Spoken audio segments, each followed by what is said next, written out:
د 1371 هجري شمسي د غویي په اتمه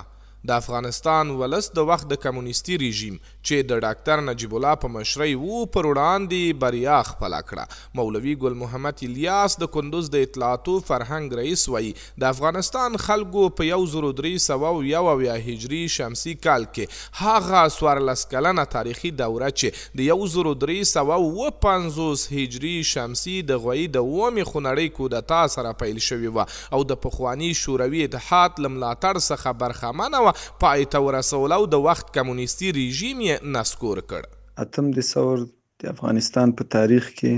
د افغانستان د خلکو لپاره هغه د ویاړ نه ډکه ورځ ده چې په دې ورځ باندې د کمونیستانو او د هغوی د بادارانو د شوروي اتحاد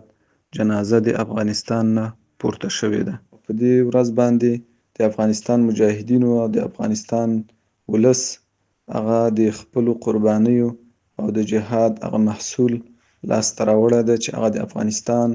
ازادي وه. په همدې حال کې عبدالغفور باوري او محمد عارف نزهت چې د کندوز دوه جهادي شخصیتونه دي د مجاهدینو بریا د هیواد د غیور ملت د ارادي او عزم پایله ګڼي او وایي د افغانستان ملت سختې ورځې شاته پرېښي او بالاخره د 14 کالانو نه ستړي کیدونکو مبارزو وروسته یې بریا خپله کړه. د ثور په اتمه ورځ الله پاک افغان ولس او سپېڅلو مجاهدینو ته د شوروي اتحاد د یرغل پر وړاندې لویه فتح او بریا نصیب کړه او دغه ورځ په زرینو کرښو ولیکل شوه. د مجاهدینو هدف او ارمان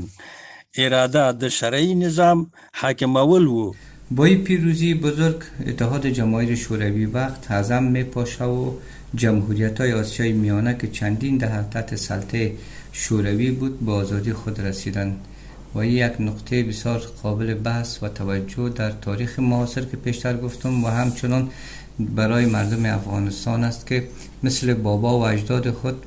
که امپراتوری سیاه یا امپراتوری انگلیس 3 دفعه در افغانستان شکست داد، این بار توانست که شوروی را هم به زانو در بیاره و از هم بپاشه و شوروی دیگر در افغانستان چشم طمع و توقع نداشته باشه. دا په داسې حال کې ده چې د 1371 هجري شمسي د غویي په اتمه د روسانو تر ملاتړ لاندې رژیم په افغانستان کې نسکور شو او د هیواد خلکو د 14 کالانو سترو مبارزو په پایله کې وکولی شول خپل هیواد له اشغال څخه آزاد کړي.